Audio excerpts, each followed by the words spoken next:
阿弥陀佛，南无阿弥陀佛，南无阿弥陀佛，南无阿弥陀佛，南无阿弥陀佛，南无阿弥陀佛，南无阿弥陀佛，南无阿弥陀佛。阿弥陀佛，阿弥陀佛，阿弥陀佛，阿弥陀佛，阿弥陀佛，阿弥陀佛，阿弥陀佛，阿弥陀佛，阿弥陀佛，阿弥陀佛，阿弥陀佛。阿弥陀佛，阿弥陀佛，阿弥陀佛，阿弥陀佛，阿弥陀佛，阿弥陀佛，阿弥陀佛，阿弥陀佛，阿弥陀佛，阿弥陀佛，阿弥陀佛。阿弥陀佛，阿弥陀佛，阿弥陀佛，阿弥陀佛，阿弥陀佛，阿弥陀佛，阿弥陀佛，阿弥陀佛，阿弥陀佛，阿弥陀佛，阿弥陀佛。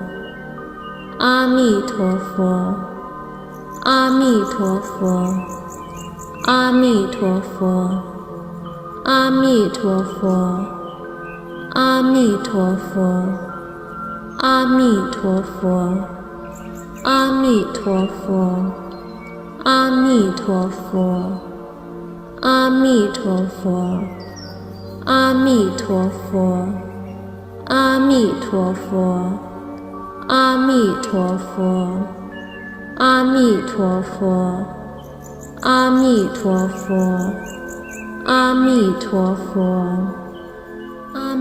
佛，阿弥陀佛，阿弥陀佛，阿弥陀佛，阿弥陀佛，阿弥陀佛，阿弥陀佛，阿弥陀佛，阿弥陀佛。阿弥陀佛，阿弥陀佛，阿弥陀佛，阿弥陀佛，阿弥陀佛，阿弥陀佛，阿弥陀佛，阿弥陀佛，阿弥陀佛，阿弥陀佛，阿弥陀佛。阿弥陀佛，阿弥陀佛，阿弥陀佛，阿弥陀佛，阿弥陀佛，阿弥陀佛，阿弥陀佛，阿弥陀佛，阿弥陀佛，阿弥陀佛，阿弥陀佛。阿弥陀佛，阿弥陀佛，阿弥陀佛，阿弥陀佛，阿弥陀佛，阿弥陀佛，阿弥陀佛，